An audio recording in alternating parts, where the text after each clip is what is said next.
listening to the GM Shuffle with Michael Lombardi, presented by DraftKings and VSiN. Here is Femi Abebefe.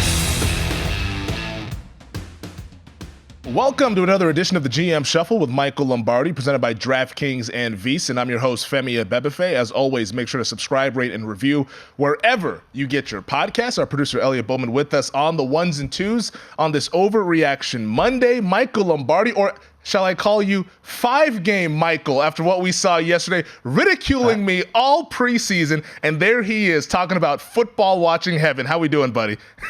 I'm doing great, but I didn't watch 5 games. I didn't watch 5. I watched one. You see the little screen over to the right? I see you. That's the only game I was watching. But you couldn't resist the quad box. Well, I mean, how could you? YouTube was tremendous. How could you resist it? I didn't like that you couldn't, like you had to go with their configuration. Yeah. I don't know how to do. I guess you could. I don't know. Probably I wasn't very technically sound. I didn't actually realize you needed the YouTube app. At first, I was trying to get it through YouTube. And then I realized, you got to go get the YouTube app to best for your best viewing pleasure. But I thought it was tremendous. Yeah. It was great. I had those 4 games on, and on the other screen, I was able to watch the game I wanted to watch. And then when that went to commercial, I just heard it. And this way, I didn't have to deal with Red Zone, which was tremendous, which is always good. Yeah, I was telling our producer Elliot beforehand that I didn't watch Red Zone yesterday. You were able to be kind of in your full command center and pick the games you want to watch. And I'll go ahead and give a round of applause to YouTube TV. I was a little bit worried because the Sunday ticket is sacred, and now we're switching over. How is this going to work out? But I give it full marks, to steal a line from our buddy Paulie Howard. That was an awesome viewing experience for a football fan. Yeah, it was. And I thought it was really cool. And they that is probably the one nitpick, was that I wish that you could kind of pick the 4 games and how you want to kind of align them, but they have all different sorts of combinations that you can toggle through. So our friends at YouTube TV, who just took over Sunday Ticket, a lot of pressure with obviously this being a football watching country, but I thought they knocked it out of the park for week 1. They did, and then you kind of so on the other screen I had the local TV on, which is that had, for me here in Philadelphia, we had Cleveland, Cincinnati, and then we had Pittsburgh, San Francisco. So you kind of had to pick, and so once San Francisco and Pittsburgh kind of got out of hand, I went and watched the Rainfest in Cleveland, which was kind of good to watch, and then I watched a few of them again this morning when I got up early, so it was good. Yeah, it was a lot of fun. Well, we're going to get into all of the games. Let's start with what we saw last night, Sunday Night Football. Michael, this one was over in about 5 minutes. I bet the New York Giants plus 3.5. I bet them on the money line. This was Tyson Spinks. There's no question. I mean, my goodness. This was Tyson Spinks. I mean, wow. 40 to nothing. I kicked myself. I keep hearing from all my Giant friends, Daniel's getting better. He's really good. Look, I think this is a game that probably is going to be the best thing for Brian Daboll and the entire Giant organization, because forget what you paid the players, forget what's happened in the future. You are who you are. And if you don't get back to got to play from in front, can't play from behind. We're not going to be able to win playing from behind. I don't care if we have Darren Waller. I don't care if we have all these Paris Campbell. I mean, he had 1 catch for 2 yards. I mean, everybody's talking about, hey, he's going to, he couldn't play in any, but all of a sudden he comes to the Giants. He's going to be Jerry Rice 2.0. So, this is who we are. If we don't play our style, if we're not playing like Princeton in basketball, if we don't play our style, we're not very good. We're just not going to be good enough. And that means we got to be good in the kicking game. Because I thought once they blocked that kick for a touchdown, I mean, it was almost like they said, this is over. They actually got, I felt like they just left all the air out of their tire. And then, they couldn't block them up front. I mean, they just couldn't handle them. Yeah, it was definitely demoralizing, because that opening drive was a positive one for the Giants. We saw Daniel Jones using his legs on that drive. I thought that opening drive for the Cowboys defense, I was like, God, you guys are leaving these big rush lanes and all that. Nobody was really rushing in concert, and Daniel Jones was taking advantage of that, scrambling going forward. Kudos to him on that one. But then after that blocked kick, a flip just switched to where the Giants, I don't know if it felt like here we go again or what, but my goodness, the Cowboys pass rush. We talked about this all summer long. I know I planted my flag with the Dallas Cowboys saying that I think this is going to be the best defense in the league. Do I think they're that good? 40-0 good? 7 sacks good? 3 takeaways good? No, there's no way. The game kind of got away from the Giants in the rain. It got sloppy and all that stuff. But, if this is a sign of what's to come, Micah Parsons, all over the field. Unbelievable. Dan Quinn was in his bag. Yeah, they couldn't block him. And the way they use him, they can't block him. He gets on those guards, and then he runs the stunts, and all of a sudden, and what he has, I think when you watch him, this is something we don't talk enough about, but what he has is acceleration off the block. Mm-hmm. So that distance between when he's getting kind of engaged to the quarterback, no one measures that. Some guys have that acceleration, some guys don't. It's just that an instantaneous acceleration, and he has it. When they came back out after the block punt, after the block field goal touchdown, miss extra point, okay, that happens, that happens. But then they come out and they throw 3 straight passes. That's not Giant football. Like, I get that they paid Daniel Jones. I get that. But they don't, who he is. Like, who he is. And when the game speeds up, I've said this how many times on the podcast, when the game speeds up, it's not his game. Mm-hmm. He's got to check the runners at first and third. He's got to come to the plate. Like, it's got to be in rhythm, and they got to play from in front. And they have to reduce the game. And I don't care if they play Arizona or if they play San Francisco. Whoever they play, they can't change their style. And, for me, they have not been able to play against the better competition. They are really a team that wins against bad comp. They got to prove themselves against better competition. Yeah, and we saw that dating back to last season. I mean, they lost in the playoff game, 38-7 against the Eagles, and now you come out here against another team that was kicking your tail last year, and they go ahead and do the same thing, 40-0. What did you make of Dallas's offense? They didn't really have to do too much. I thought McCarthy was just kind of calling the plays just to go ahead and manage the game there. But the passing game, it didn't look super duper in sync with what Dallas was doing out there. But also, I mean, they didn't really need to expose themselves because they had the big lead. Might as well just go ahead and protect it, get a win, and get out of there. Well, I mean, look, they come out there, they go up 6-0, they go 3 and out, and then now all of a sudden he's got a chance to see, and he gets 49 yards to CeeDee Lamb, and now all of a sudden he's up now he goes up 13-0, and now he's exactly where he wants to be in the game as a play caller. Now he can control the pace. He knows that his defense, and this is what we've said all along, is he knows he needs to complement his defense with his play calling. And I think that was his agenda. We get so caught up in stats, right? The stats, oh, God, they didn't do this.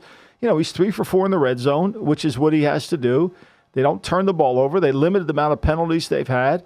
And he was effective. I mean, he did exactly what I think you have to do in order to complement your defense. He controlled the pace of the game. And, he still got 14. Pollard still was able to run the ball 14 times. Mm-hmm. And, look, they averaged 4.1 a carry and 24 attempts, 143 yards isn't great, but you win the game. You walk out there with a win.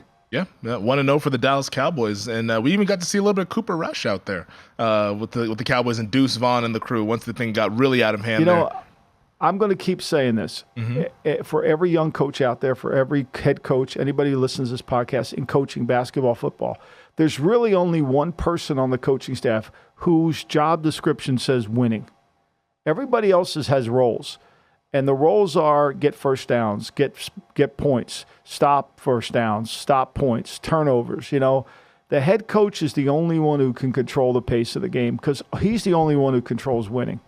And if he's not dictating that to the staff, then all of a sudden the agendas pop up. The worst thing that could have happened is what happened, we'll get to it later in Washington, is when we do dumb things to turn over to keep a bad team in the game. And I don't think McCarthy did that. McCarthy knew early that his defense was going to dominate them. He knew early that if Daniel Jones had to play from behind, they were going to win. And that's what he did.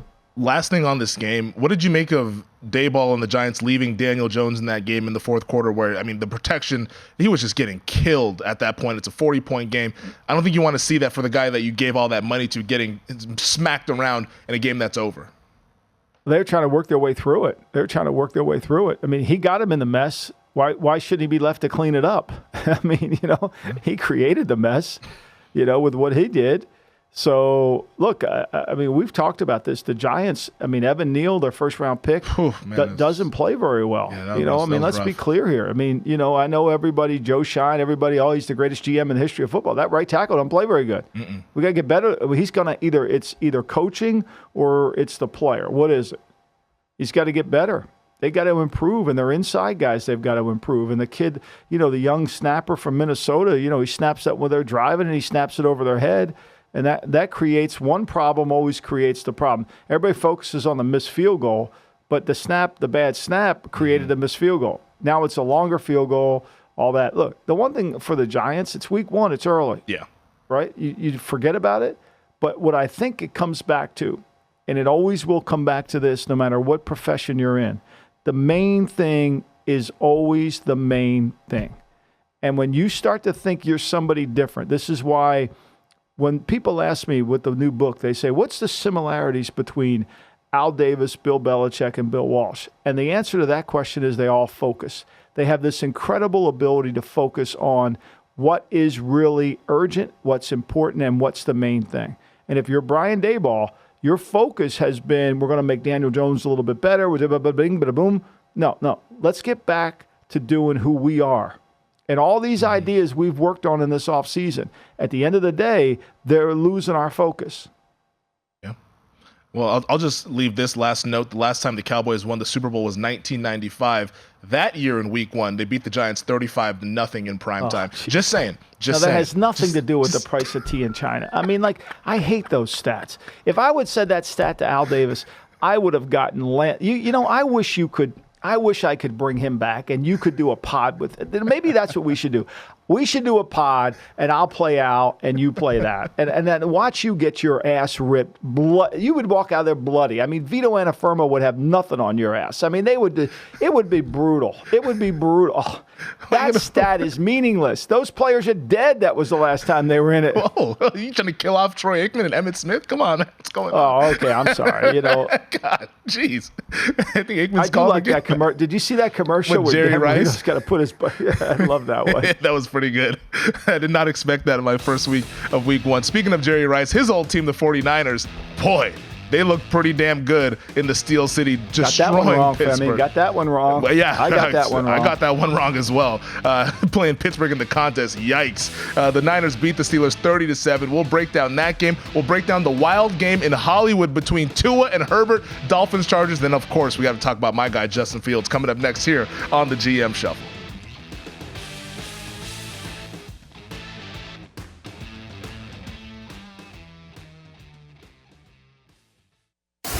You're listening to the GM Shuffle with Michael Lombardi, presented by DraftKings and VSiN. Here is Femi Abebefe. The 49ers looked every bit the Super Bowl contenders that the betting market believes that they are, just dismantling the Pittsburgh Steelers 30-7. I'll ask it to you simple, Michael. What happened yesterday for the Pittsburgh Steelers, who looked so good throughout training camp and throughout the preseason? Since this is a little bit of a Mike Tyson type pod, they got punched in the mouth, and everybody has a plan until they get punched right in the mouth. I thought going into the game, and I can't wait. I'm going to study this tape today, is the matchup, how to play positionless football. And this is where we're going. And it's interesting watching some of the games, and I haven't gone through all of them yet, but I will this week. But we're seeing the Browns put Elijah Moore in the backfield, right? This McCaffrey interchange with Samuel, this positionless football that creates substitutions without substituting is a problem. It really is a problem. And it's a problem because you can't take A away because you leave a B available. And I don't know how Pittsburgh, it looked like they started the game trying to play nickel. And I think ultimately McCaffrey ran the ball effectively at over, 22 carries for 153 yards. I mean, he was so good. They had Purdy averaged 6-7 a carry. So, they ran it 34 times in the game. And then Purdy's so effective. He's so good at being precise with the ball. And once Pittsburgh loses their balance in their offense, right? They can't run it. They get behind a little bit like the Giants. Now Pickett's got to play outside his comfort level. And that's not what you want. When you play San Francisco, you don't want to get into a 40-pass game. You're going to lose that, because they're going to rush the passer and they're going to kill you. Yeah, Drake Jackson, the second-year pass rusher for the San Francisco 49ers, had 3 sacks in the game. And I didn't get to watch this game in real time, because by the time I got home yesterday, I mean, the Niners were already beating them down. I was like, all right, well, it looks like I lost that contest bet. Let me go ahead and flip to Cleveland and Cincinnati. But I went ahead and watched it before I went to sleep last night. And it just felt like Pittsburgh, they kind of got blitzed in the beginning and like, okay, we're down. And it felt like Pickett was trying to get it all back on one possession. I don't know if you saw that when you were watching the game, but it just felt like they were kind of forcing some things there offensively to where one mistake then led to another, then all of a sudden the game gets away from them. Yeah, no, I got to go back and watch it again, to see. But I think to me, the problem when you play San Francisco is you got to start fast. You can't let them get comfortable. You got to take away what he wants to do, because if you get into this damn passing game and you can't run the ball against that front, and they loaded the front up. I mean, I saw them early in the game. San Francisco looked like they were in a 5-man front, and Fred Warner just came. Nobody could block him and just literally destroyed it, This front's good. And the coach, Chris Korsiak, he's one of the best D-line coaches in the league, and he gets these guys to play at such a high level. And so all of a sudden, Drake Jackson, they lose this guy, they bring this guy in, and the defensive line, and the way they fit in the run game, the way they understand gap control horizontally and vertically is pretty impressive. So, look, there's a way to play San Francisco, and I think what Mike Tomlin said after the game, he's right. I mean, nobody played well, including the staff and all that. They'll bounce back. I'm on the opposite side of that. We beat Pittsburgh 51-0 in an opener in Pittsburgh. And, 7 weeks later, Pittsburgh beat us in Cleveland. So they'll bounce back. But I think, to me, one thing about week one is understand who you are. And some teams that won, if they play the way they have to play, they do. The teams that lost, that try to play outside because they had all these ideas in the offseason. This is what we're going to do. This is what we're going to do. You better figure out who you are quickly. Yeah, Mike Tomlin after the game said, quote, "It was a failure on our part in all areas. We got kicked in the teeth today in a lot of ways." Also, shout out to Brock Purdy. We'd be remiss if we didn't mention him. 19 of 29, 220, 2 touchdowns. What elbow surgery?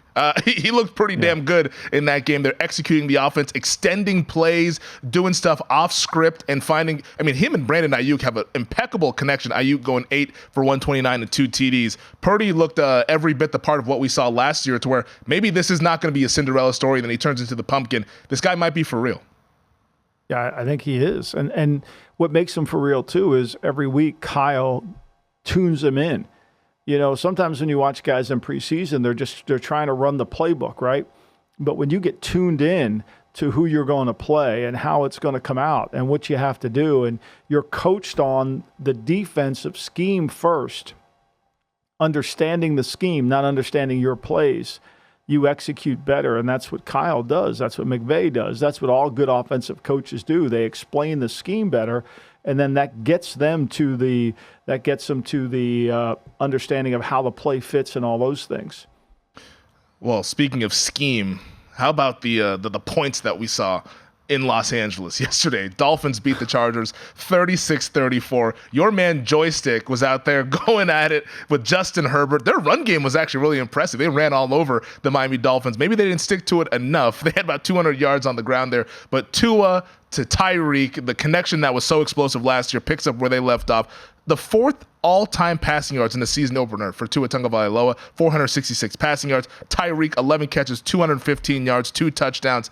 This Dolphins offense, if Tua can stay healthy, they're going to be the most explosive offense, I think, in the league. Nobody's going to play him like this, Femi. Nobody's going to play him like that defensive game plan for a guy who's supposed to be the best coach in the league, who the analytical community thinks is tremendous. The guru. It had to be one of the worst game plans you've ever seen by a defensive coach. First of all, Armstead, their starting left tackle for Miami, doesn't even play. They get no pressure on the quarterback at all, right? They'd never take away. Did you ever see 2 defenders around Tyreek Hill? No. They treated him like his name was Don Jones. Like, that's Tyreek Hill. And I'm going to say this again, the best receiver in football. Yeah. No disrespect to Devontae Adams, no disrespect to Justin Jefferson. That's the best receiver. That's a speeding bullet. That's more powerful than a locomotive. He can leap tall buildings in a single bound. If you don't jam him at the line with help on top, you get what you deserve. You get what you deserve. And like this rhetoric about, oh my God, Staley and his defensive schemes are going to be like, seriously?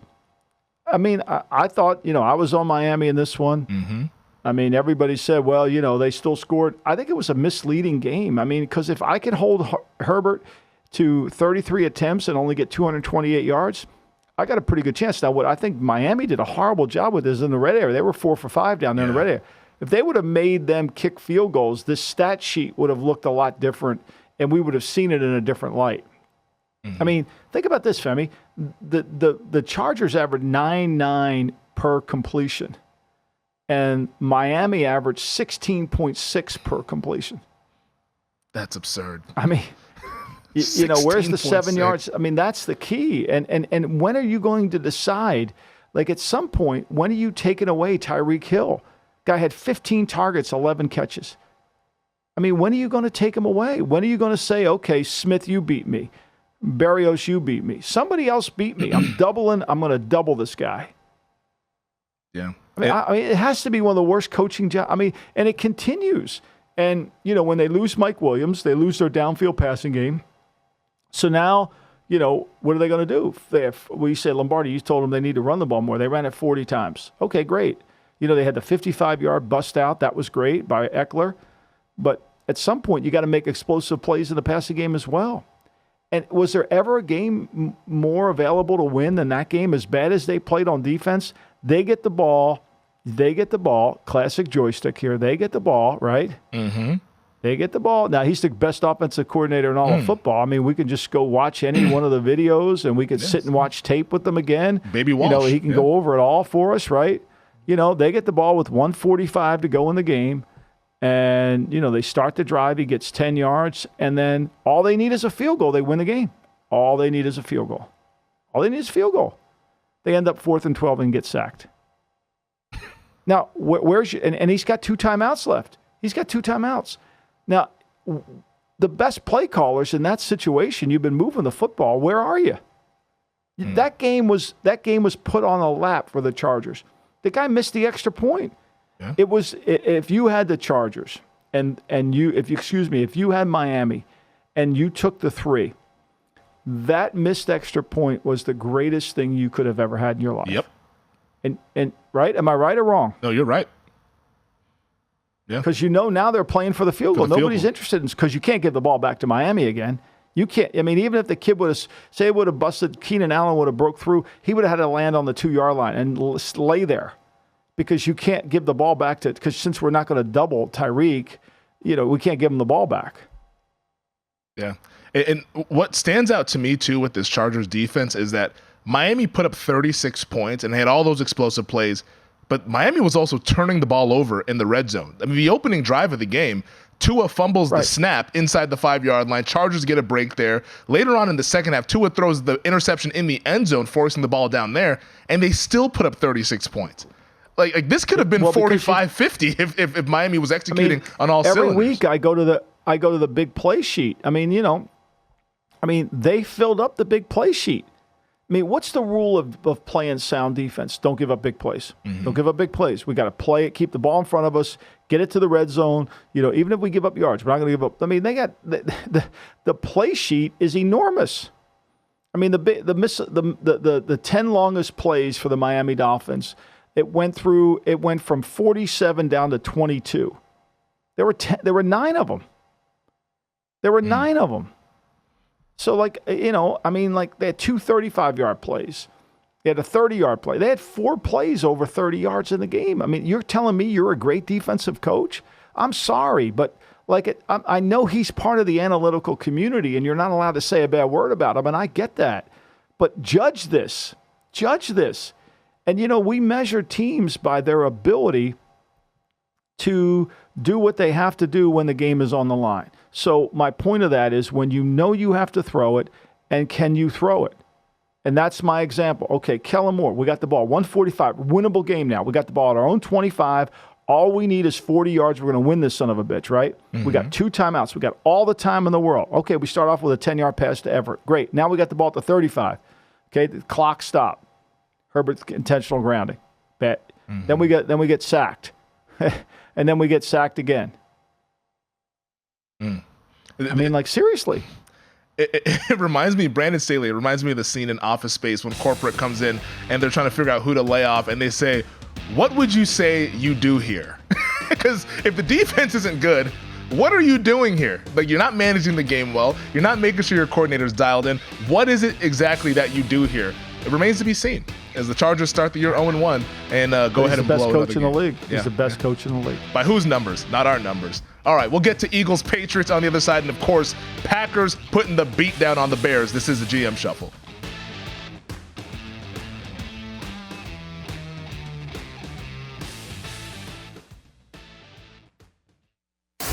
You're listening to the GM Shuffle with Michael Lombardi, presented by DraftKings and VSiN. Here is Femi Abebefe.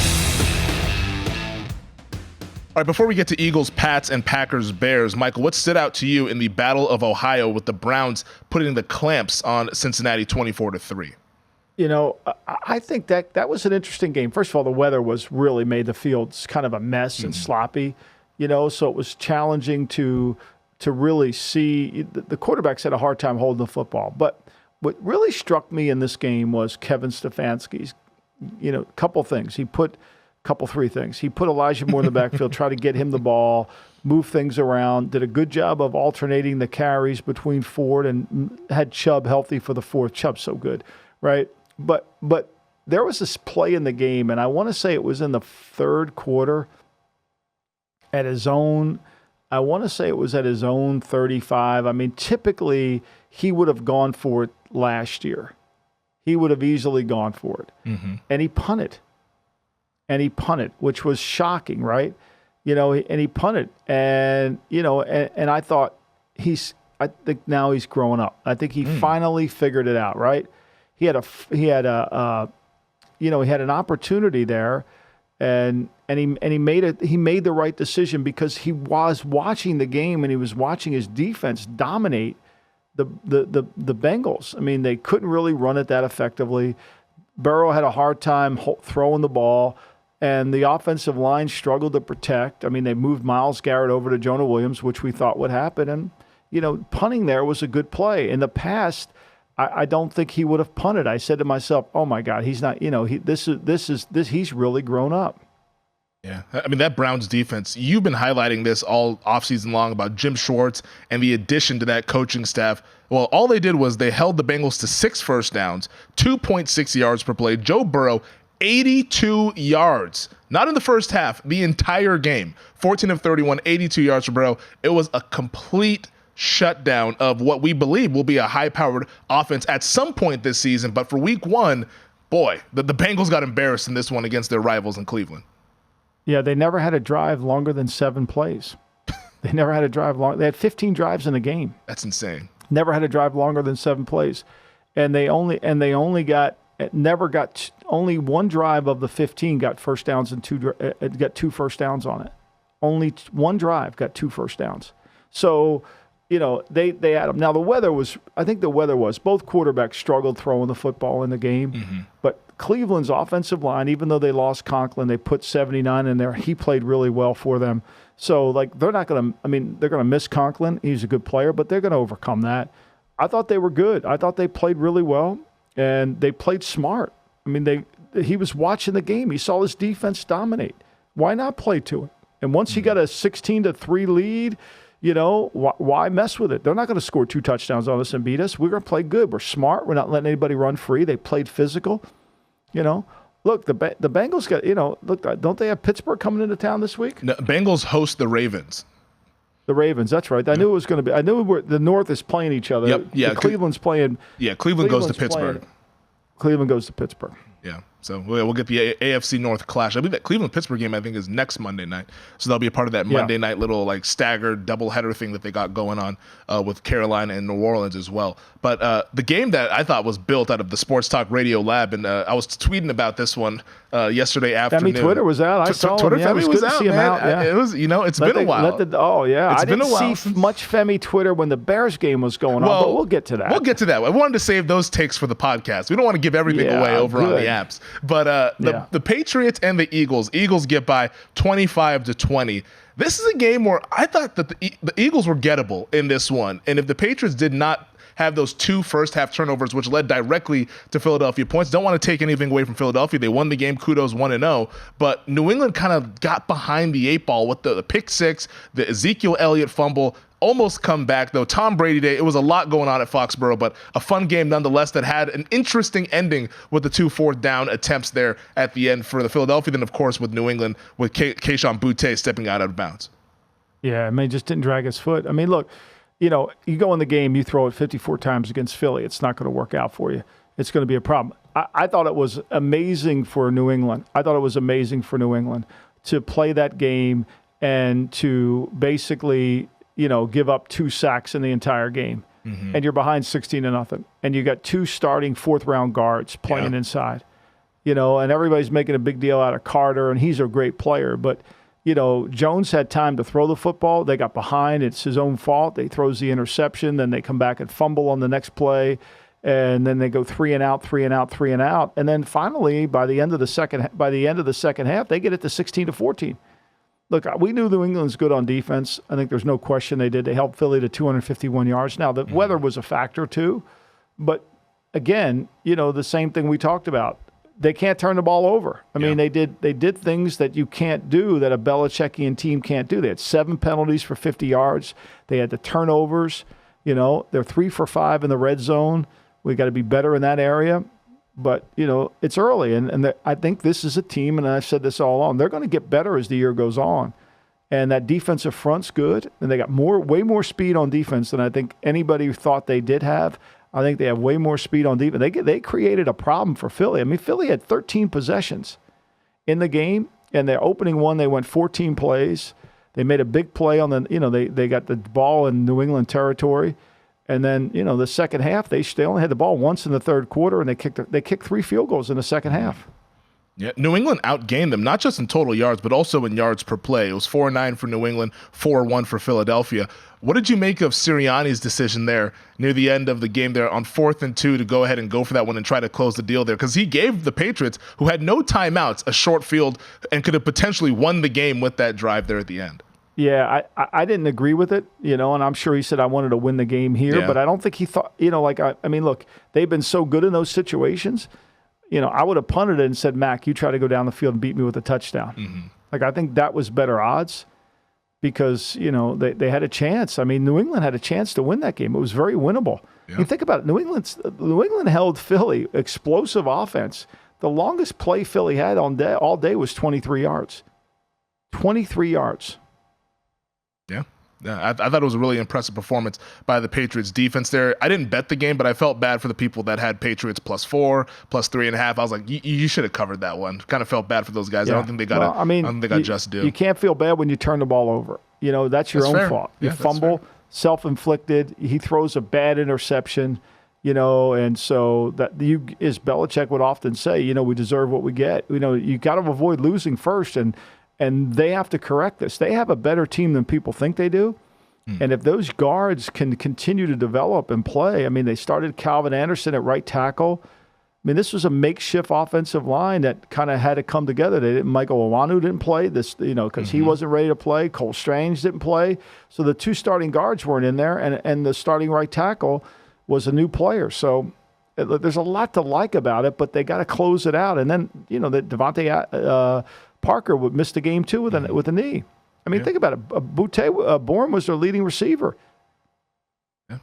Patriots, it was an impressive performance, but 0-1 nonetheless. Got to go ahead and protect the football.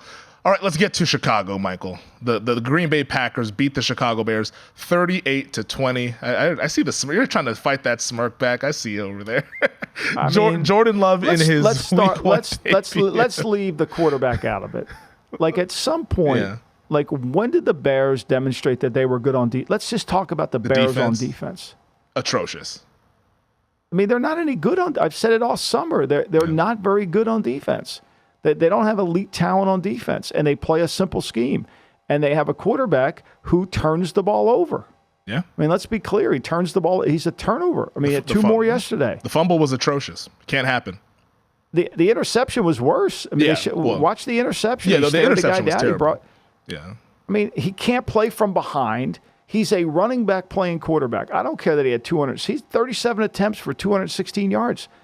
He either plays with the lead. There was a time in the game where he had like 7 attempts for 100 yards. Okay, now we're going somewhere. But once the defense got control of what was happening, it was over. Like at some point, you're really thinking this guy can be the MVP of the league? Are you serious? Like what game are you watching? Like Justin Fields, can he just become an adequate passer? I mean, look, Jordan Love was the best quarterback on the field yesterday. Yeah. Don't deny that. Don't even pretend to deny that. He executed the offense. He wasn't perfect at all, by no means. He missed guys that were open, but he made good decisions. They didn't even have Watson, their best receiver.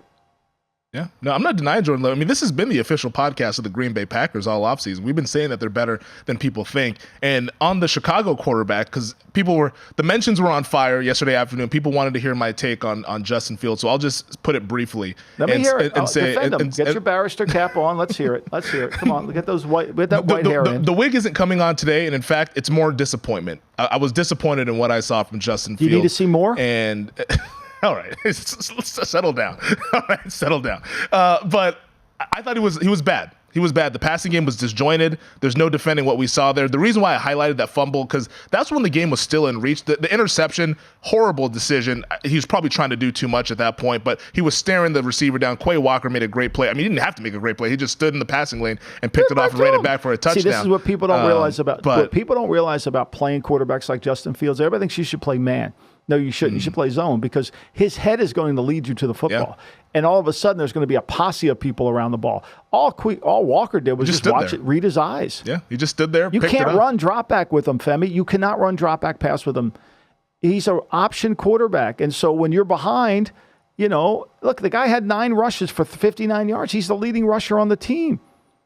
And this bullshit that they're better in the offensive line is a joke. Yeah, they didn't look better. They're publicizing the GM like all of a sudden he's parted the rivers.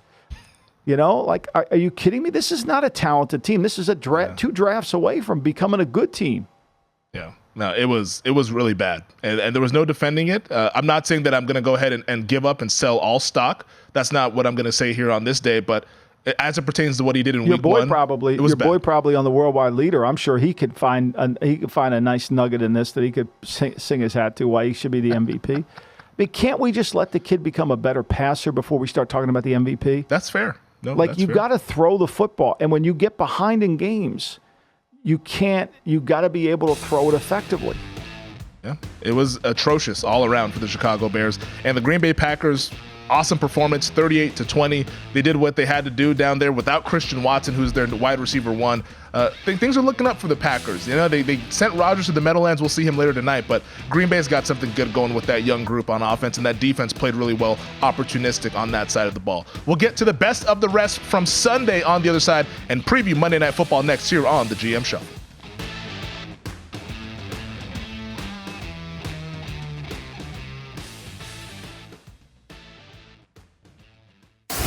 You're listening to the GM Shuffle with Michael Lombardi, presented by DraftKings and VSiN. Here is Femi Abebefe. All right, let's do a little bit of rapid fire with the best of the rest. How about the Raiders going into the Rocky Mountains and spoiling Sean Payton's head coaching debut with the Denver Broncos? Payton thought he was tricky. He was going back and pulling out the Super Bowl 44 playbook there with the onside kick that he had against the Colts at the start of the second half. He tried to do it to start the game, set the Raiders up with a short field. They go ahead and convert, and then the game was on from there. Raiders win 17-16. Good game. I mean, he had it too. It was a good call. He had the right thing going, but the kid touched the ball too early. Mm-hmm. I think the untold story that we're going to read this week, Russ is back and all that.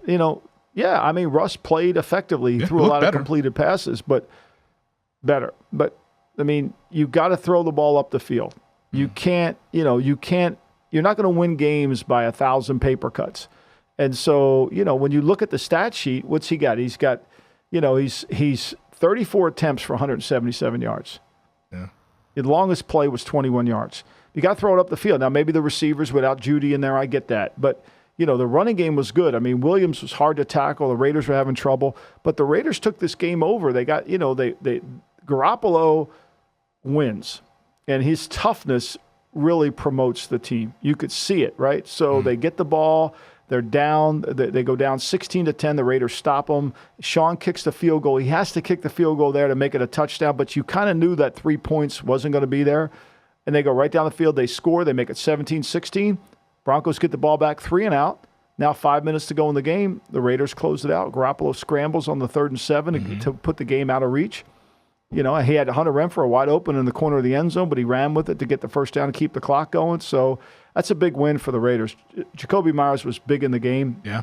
Hopefully, you know, with the way he can caught get the better, ball. yeah. Yeah, hopefully they say he's much better. So it was a good win for the Raiders. I mean, and look, Denver's got to build off of it. They got to get and Sean, I mean, they got to get the ball down the field. But the other thing in this game, Garoppolo throws a red zone interception, or else it would not have been like that. It was Garoppolo. That's what you get with Jimmy. You get Jimmy, and you get good Jimmy, you get bad Jimmy. The Tua, but the good Jimmy is tough. He's got some toughness to him.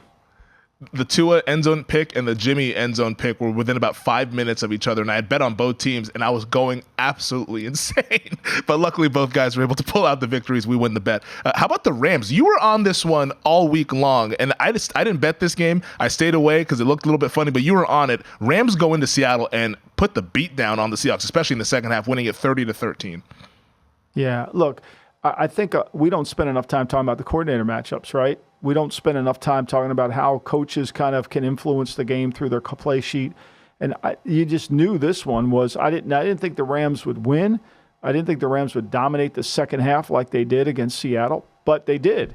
And this is the healthiest the Rams are. I know everybody made a big deal out of Cooper Kupp. They played last year without Cooper Kupp, without Aaron Donald, and a bunch of guys you never heard of, and the game went to overtime. And to me, the line being at 5.5 didn't make any sense. These games are always close. They're always close. So, and with Stafford back, you had to feel like Stafford healthy. He hadn't been hit all year. You know he was going to be pretty good in the game. You got to give him credit. I mean, great win for the Rams. Now they got the 49ers. We'll see. It's going to be a different game now.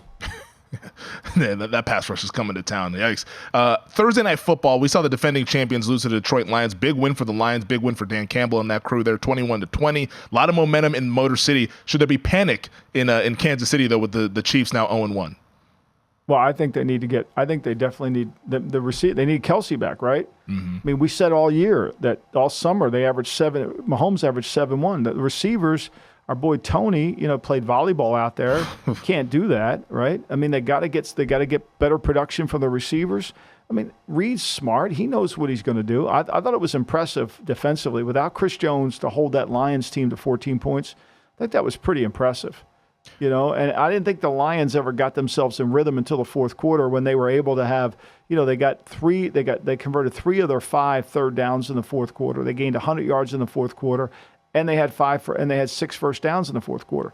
So that's where they won the game. See, I think this is where we're going a little bit, and this is like all the 4 young quarterbacks yesterday, right, Femi? Yeah. All of them, right? What happens to them is they run out of plays. Right? They run out of plays. So, you put in the offense for Stroud, you put in the offense for Young, you do it for Richardson, and it starts out and it looks good. It kind of looks like it's going pretty good. But then when you got to win the game in the fourth, and the coaches have made the adjustments to the adjustments to the adjustments, there's just not enough. Yeah. And that's where they get caught up. Like Houston is the perfect 45-minute team. They're going to play their asses off. They're going to play as hard as hell, right? They're leading at halftime in that game. So much for the Monken offense. I mean, that did not look very good to me, just watching that. Mm-hmm. But it's early in the season. But, they're up 7. But the more they play, they're not a big team. They're undersized. And the more they play, the more they wear down. And the Ravens were able to wear them down and score 2 touchdowns and take the game over and win the game. So that was there. I mean, Frank Wright doesn't disappoint. I mean, he goes for it on the first drive of the game. I tweeted this out. I did a Femi tweet. 13 minutes into my chair, and we've already had 3 fourth down plays, right? It was a lot, man. It was a lot. And I mean, 13 minutes into the day, 1:13, and we already had 4. I mean, Wright goes for it, and then he runs like a lead belly up inside, and it gets stuffed. Like, do you think we're going to block these guys? Seriously? I said it on the Lombardi line yesterday when we were doing the show together that they wanted to commemorate Frank Reich and his training camps by building a new Vegas hotel called Resort World. His teams are not ready to go in week 1. I don't know what the hell he was doing there. The Atlanta Falcons, thankfully, go ahead and win. And I'm on to week 2 in Survivor. But what did you make of Ritter real quick here on Desmond Ritter and this positionless football, which I thought was, I tweeted, I said this is false advertising. I didn't see anything positionless about this. The offense honestly seemed a little bit anemic to me. They can't throw the ball. I mean, they cannot throw the football. I mean, he had 118 yards. He had 18 completions, but he protects the ball. That's what he does. They couldn't get the ball to London or to Pitts, and they're going to have to throw the ball to win. They're going to have to throw the ball to win at some point, and you can't throw checkdowns. I mean, great win for Atlanta. They can still run the ball, but they haven't changed. I don't think they're better in the passing game. Yeah, I don't think so either. And I thought it was just really bad. Also, Jags, they beat the Colts. Colts, I thought that game was a little bit more competitive than what the score suggests there, but Jacksonville now 1-0. Richardson, I thought, second half, I thought he struggled quite a bit there, but he showed some flashes, but it's expected from a first-year quarterback making his first start. Well, I mean, look, I thought he showed some brilliance in the game. I just don't think the Colts are good enough on defense to ever get control of the game. How about that weird play where did you see that weird play where the ball gets stripped from Lawrence? Yeah, when Bigsby thought it was over. And he's holding on to it, and he's just holding it. It gets stripped out, and Buckner scores the touchdown. I mean, or else this is, And then how about, for people that took Indy got screwed. Yep. Because they got a chance to score to make that a game, and the goal line stand that went right down to the wire. Real quick on the Commanders, which I know a lot of people here at Circa with the Survivor were holding their breath. They beat the Cardinals 20-16 last night, or yesterday afternoon, I should say. That game was like watching a car accident. You just it was like, oh no, is this going to happen? Oh no. I was hoping it was. Turn the other way. And, as poorly, everything about Washington that we say on this program comes true as can be. Like we said on the show yesterday, they got to avoid losing, right? Did they avoid losing? Of course not. They fumbled 2 times. Hal throws interceptions. Like, they kept them in the game the whole time. They keep them in the game. Interception, fumble. They scored 10 points in the fourth quarter. And when they got the ball back, when Arizona got the ball back in the fourth quarter, I wrote in my notes, watch Washington lose this game here. Man. And they were able to come up with a big play. It was this close. It was this close there. Titans and the Saints, I thought Tennessee should have won this game. I don't know what Ryan Tannehill was doing. Luckily, they were able to cover, but the money line bet didn't get home. But the Saints go ahead and win 16-15. Yeah, this was a tale of both teams needed to spend the next week working on red zone offense because both teams had the ball in the red zone and all they settled for was kicks. That's why the score was so low. If you took the over in this game, I don't know why you would with the Tennessee Titans, but if you took the over, you're like, oh my God, what happened to the red zone offense? And it was always going to be a nail biter. I was reluctant to take. I thought New Orleans was the play. They obviously Tennessee covered.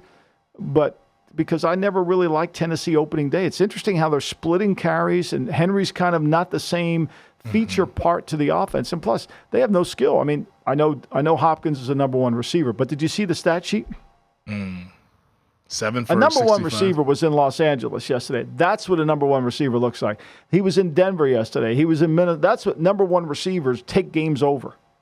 Yeah. Well, speaking of Minnesota, give me your best 20 seconds on Bucks, Vikings, Baker Mayfield, and the Bucks 1-0, shocking Minnesota at home. Well, it's a tale of 2 halves. I mean, Cousins was dominating the stat sheet in the first half, and then luck ran out. They only had 3 possessions in the second half, Femi. Yeah. And 2 of them were 3-and-outs. And give Baker and Todd Bowles, their strength is defense, and they won with their defense. They were opportunistic with their offense. 34 attempts, 173 yards, ain't going to cut it. Cousins had almost 300 yards in the first half passing. Got like 40 in the second half. Yeah. Well, I tweeted it yesterday. Rent is due for the 1-score game wonders that were the Minnesota Vikings last year. Some of these things are about to go back to the other side. All right, let's get to the awards. The Fred Palermo of the week. Who's going to do best game plan? Well, I think. Look, when you go through these game plans, where the hell's my notes here? I had it right here. I think you had the Rams for the Fred Palermo there. Yeah, I had the Rams, but I had them in my notes here. I don't know why I don't see them in the. Oh, here they are, right here. I got it. I'm sorry. I had my notes here. You're good. Yeah, I thought the Rams did not disappoint me. They went in there. They went into Seattle. Now remember, everybody thinks Seattle's got a home field. I tweeted this out too. They're 20-15 over the last 2 years at home. Like this is not a formidable place to go play. We got to stop talking about this, right? And so I thought McVay's game plan was good, and Raheem Morris knows Shane Waldron. He understands what he's trying to do. He kind of schemes it. 11 touchdown passes, 11 interceptions last year for Geno Smith. 5 came against the Rams. I thought it was a great game plan offensively and defensively. Great win. And on the lam, you have the Giants, who we discussed in the first segment here of the pod. The fraud, the Chargers defense, not much else has to be said. I mean, what was that? The Chargers. the Chargers defense. Everybody keep telling me the Staley's a great defensive mind, until I see it.